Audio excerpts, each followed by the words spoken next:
Hello, my name is Jean, and this is day 2 of my 90-day challenge to reflect on my 10-year survival as a brain injury survivor.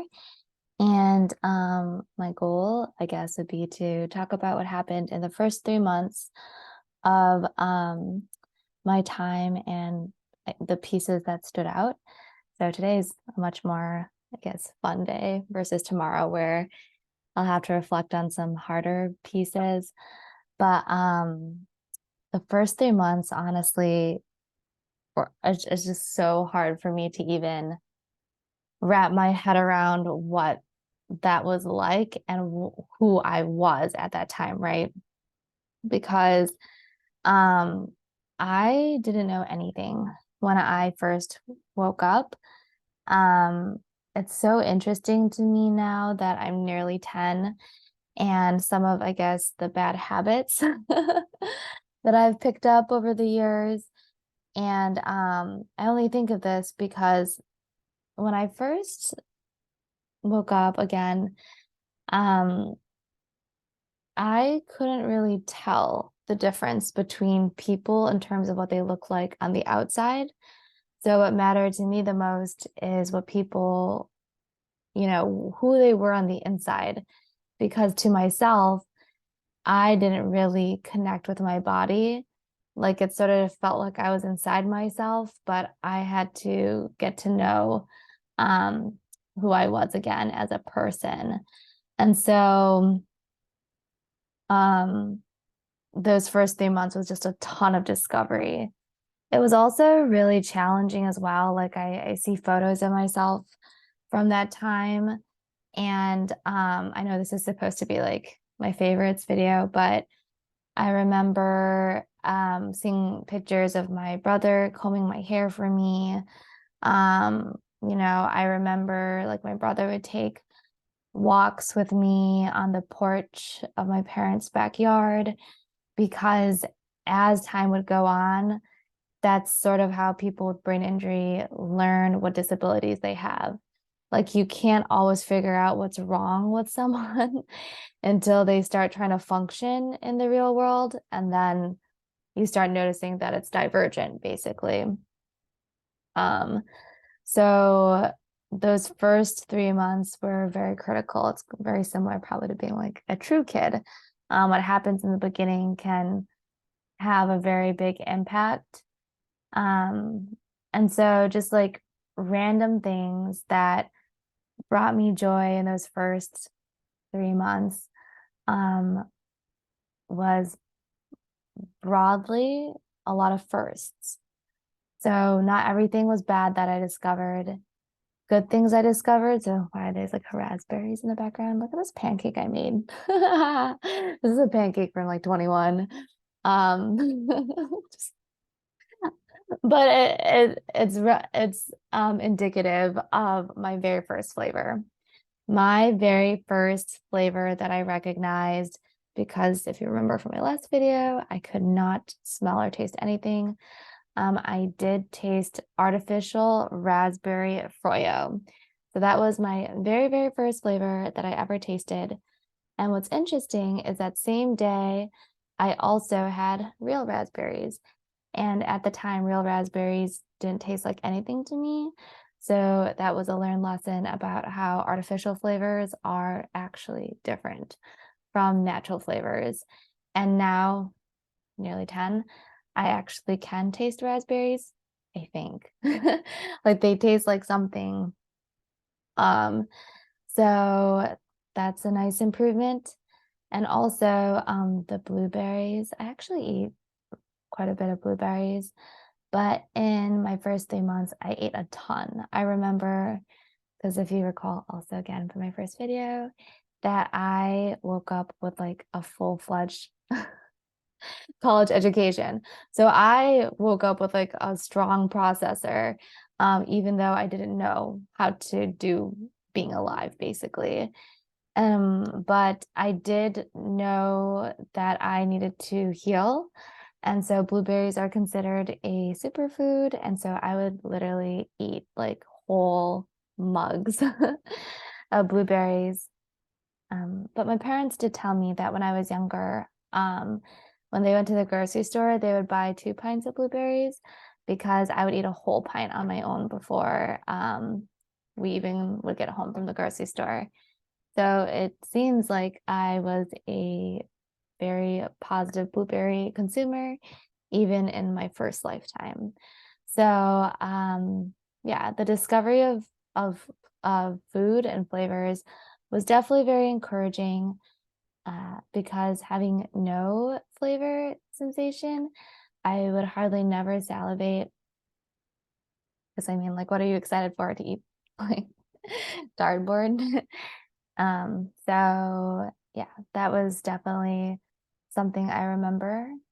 Um, One of my other memories is riding on a motorcycle. I think it was a Harley Davidson because I think I did mention that I did have a boyfriend at the time of my accident, and that is so gnarly too.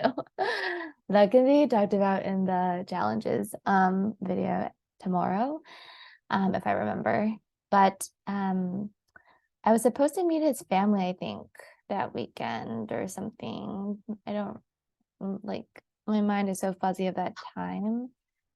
And yeah, I think I took a ride with his dad on a motorcycle, but I don't know. That time of my life, my memory was not that good. Like there was so much weirdness going on with my brain. It was very strange. So yeah, but I think riding the motorcycle was fun.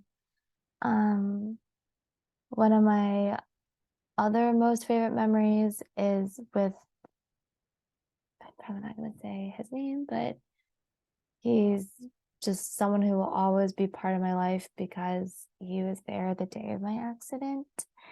And I remember, and I think this was in my first quarter, is that we went to the children's library on the street called Monroe Street in Madison, Wisconsin, which is the location of where I was.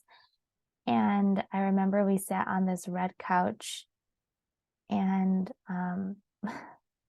he read the book Strega Nona to me, in like what he perceived to be an old Italian grandma's voice. And I think about that now, being, nearly a decade older, and what that would have maybe looked like to people from the outside is two adults, college age people sitting in the children's section and one of them reading a book in a child's book to the other person. And, that probably might have looked sort of odd, or maybe they just thought they were really silly. But to me, that was, I guess, one of my first acts of love, and compassion. And because I was so disabled and just, I was very limited. You're not allowed to do a lot of things when you're a severe TBI survivor. Like you're not even allowed to sleep too much. You can't watch TV. I couldn't read. I don't talk all the negatives. But the point is I couldn't do a lot of things because of my physical and like mental limitations. Wow. I guess it hits me. um and so one of my most favorite things was when people would take the time to read to me. That was my favorite. It's because it was something I could do. It was more interesting. It involved other people. I think that's why I liked it so much more than just like listening to a podcast, because that's not a real person. When someone takes the time to sit down with you and offer that time to you, I think that's super powerful. And honestly, having that experience so early on in my life, I think it helped me learn. It helped me be a better listener, I guess. because I learned how to learn from others. And I think it was really important for me to experience that. So I could appreciate patience, and I got to see what, love looked like and what love felt like. Even though at the time I probably didn't know that that's what I was experiencing. So yeah, I hope I should send this to the person. I will. I'll send it to him because I mean, yeah, just everything that we've been through in life. It's not like I see this person hardly never, but it's just somebody that every time we do talk, it's just sort of like, I really appreciate you. And I feel that way about actually a lot of people now. Between the beginning and now, it's a lot of people have invested their time and energy into me. And I hope you feel like it's worth it. That, you know, like this is what happened. This is what happened after that time was given to me. Oh my gosh. In my fields. Okay, well, I don't want to keep this too long, but a couple other things I think that are important to note about that first era of my life also is that I started pharmacy school. So my accident was between when I graduated from undergrad and before I started pharmacy school. So it was like right smack dab in the middle of that summer. And I actually think I just got back from traveling abroad. I think I was like in China. And then I also was in like Southern Europe. So I think it was Spain and Italy. And so the details are kind of fuzzy to me. Um, but that's not what's important. Um, and that's something I even share with people when they, interact with people with brain injury is in my case, I actually don't remember what happened. I don't remember a collision. I don't remember, was it just like I was like longboarding that day, but I don't know if like there's something about a bike or a car. I don't know. And again, it's probably not I know people are curious about when people are brain injury, like, oh, what happened? But the truth is that curiosity is not to the benefit of the person who's got the brain injury. It's more for the person themselves to be curious. Because at least in my case, what I've learned, so I'm kind of skipping ahead, is that people with brain injury, some of them enter into the population through very, I guess, stigmatized means, right? Like could be like attempted suicide. It could be abuse, domestic violence, being hit in the head with a baseball bat by a family member. It's just, or sometimes I'm sorry, this could be triggering. I probably should put a trigger on first. It could be from, treatment. Chemotherapy can cross the blood-brain barrier. That would be considered acquired brain injury. Anyways, yeah, so the point is like it happened to me during that time period, and I'm grateful, I guess I was smart before I started on I started with an intellectual advantage basically. Um, because even my first semester of pharmacy school, I could take a lighter credit load. Because I took like AP courses when I was an undergrad, and I ended up going to the same university, which is UW-Madison, for my undergrad and my graduate studies. So just kind of very seamlessly transferred. And also it really speaks to how when you are a person in my situation, your parents don't know what to do. You obviously as a patient don't know what to do, and you're learning about yourself. that I just went on with my normal life path plan. Like before my injury, I was planning on becoming a pharmacist.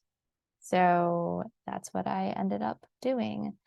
And now, again, many years later, I'm realizing what a huge advantage that was for someone like me with my set of disabilities and just that whole environment and infrastructure that I was part of. Um, it was I was basically at the right place at the right time, doing the right things, but it's not what medicine would have prescribed for me. It just so happened that that's what life, I was lucky in that respect. So, anyways, to keep this underneath 20 minutes, I guess I just want to leave what just a comment about being encouraged. And today, one of my mentors and I had a really great conversation. And I just appreciate this person so much for just believing in me and really encouraging the positive side of who I am as a person, because I understand the influence that other people can have on me and vice versa. And so, I guess that's just a reminder that when someone is offering you an act of love or something that is aligned with humanity, um, appreciate it, like feel it deeply. And at least for me, I remember in my formative years, I always wanted to be able to give it back. Um, I understood the power of it, and it's helped me get myself to where I am today. So I guess it's something to encourage is to think about is that love is everywhere, and learn to see it. It's easy to see the hard parts. It's easy to see when someone's being like rude or mean and it stings. But on the flip side, notice those little moments that feel really just warm and happy making, and hopefully that'll counter some of that pain. So yeah, okay, all right. I guess I'm proud of myself for doing this 2 days in a row. Hopefully I can keep it up. So thanks for listening.